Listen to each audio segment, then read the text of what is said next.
একটি গুরুত্বপূর্ণ বিষয়। প্রিয় সহযোদ্ধা সভাপতি, বাংলাদেশ জাতীয়তাবাদী নবীন দলের সম্মানিত সভাপতি, যাকে 2013 সাল থেকে অদ্যাবধি আজ পর্যন্ত বিভিন্ন জেলা, উপজেলা, পৌরসভায় শেখ হাসিনা সরকারের অগণতান্ত্রিক কার্যকলাপের বিরুদ্ধে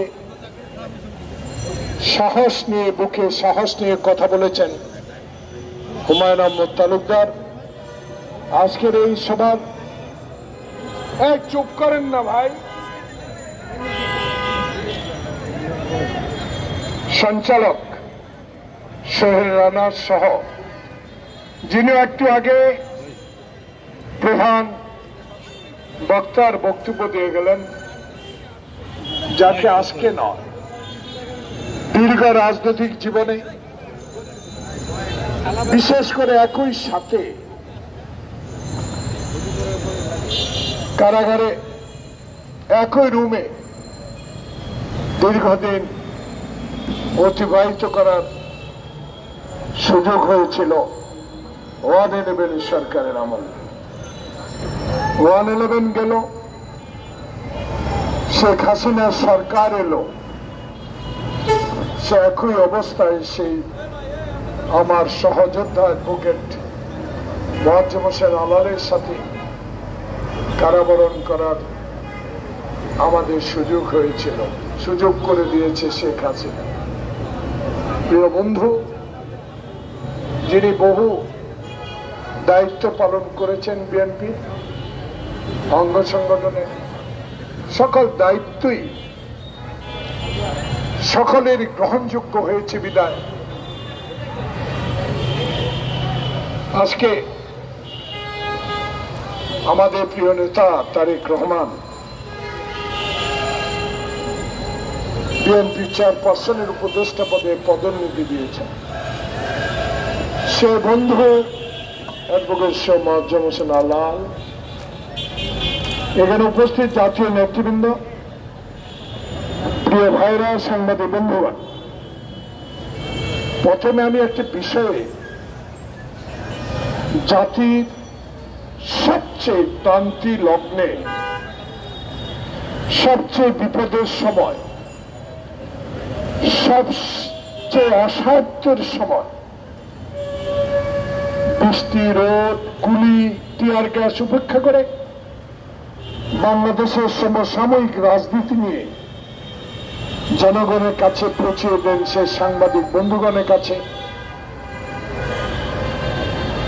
5ই আগস্টের পর স্বাধীনভাবে লেখার, স্বাধীনভাবে সংবাদ পরিবেশন করার যে সুযোগটুকু আপনাদেরকে করে দিয়েছেন, আমার ছেলে তুল্য, মেয়ে তুল্য বয়সের আবু সাইদ, খোকন, মুক্ত সহ ইতিমধ্যে সংখ্যা এখনো নির্ধারণ করতে পারেন নাই সরকার, কত লোককে শেখ হাসিনা এ হারুন বিপ্লবেরা গুলি করে বুকে মায়ের বুক খালি করেছে, সেই লিস্টটা এখনো আমরা পুরোপুরি পাইনি। তাদের আত্মার এই জোহরের নামাজের আগে আমরা তাদের আত্মার মাগফিরাত কামনা করি। প্রিয় বন্ধুগণ, আমি একটু ব্যক্তিগত কথা নিজে বলতে চাই না। কালকে অনেক সাংবাদিক প্রশ্ন করেছিলেন যে হারুন বিপ্লবের 13 বছর পর মামলা কেন? প্রিয় বন্ধুগণ, মামলা বড় নয়, হারুন বিপ্লবের বিচার হবে, আইনের দৃষ্টি থেকে বিচার হবে, বিচারক নির্ধারণ করবেন, আর উপরে আল্লাহ। কিন্তু আমার একটা বক্তব্য, যেহেতু মোয়াজ্জেম হোসেন আলাল আমার সহযোদ্ধা ছিলেন, সংসদে কথা বলার সুযোগ তার বহুবার হয়েছে। প্রিয় সাংবাদিক বন্ধুগণ, স্পষ্ট বলতে চাই, আমার জন্য নয়, যে জাতীয় সংসদকে কলঙ্ক করেছে এই হারুন বিপ্লব, যেই সংসদ নেত্রী বিরোধী দলের নেত্রীকে অপমান করেছে, সেদিন আমার গায়ে হাত তুলে 350 জন এমপিকে যে অপমান করেছে, সেই বিচারের জন্যই হারুন বিপ্লবের নামে 13 বছর পর মামলা দায়ের করেছে। জানি না বিচার কি হবে। যেহেতু আল্লাহ রসুলকে বিশ্বাস করি, তাই আজ থেকে 3 মাস আগে লন্ডনে আমার নেতা তারেক রহমানের সাথে আমার সৌভাগ্য হয়েছিল। বাংলাদেশের স্বাধীনতা আন্দোলনের অগ্রনায়ক, অস্ত্র হাতে যিনি যুদ্ধ করেছেন, যিনি সেক্টর কমান্ডার ছিলেন, যিনি বাংলাদেশের মানুষের কাছে পাকিস্তানি বাহিনীর বিরুদ্ধে কথা বলে স্বাধীনতা ঘোষণা করেছিলেন, সেই শহীদ জিয়ার মুক্ত বার্ষিকীতে সেদিন লন্ডনে একটি সভায় আমি বলেছিলাম, তারেক রহমান সেই সভায় উপস্থিত ছিলেন।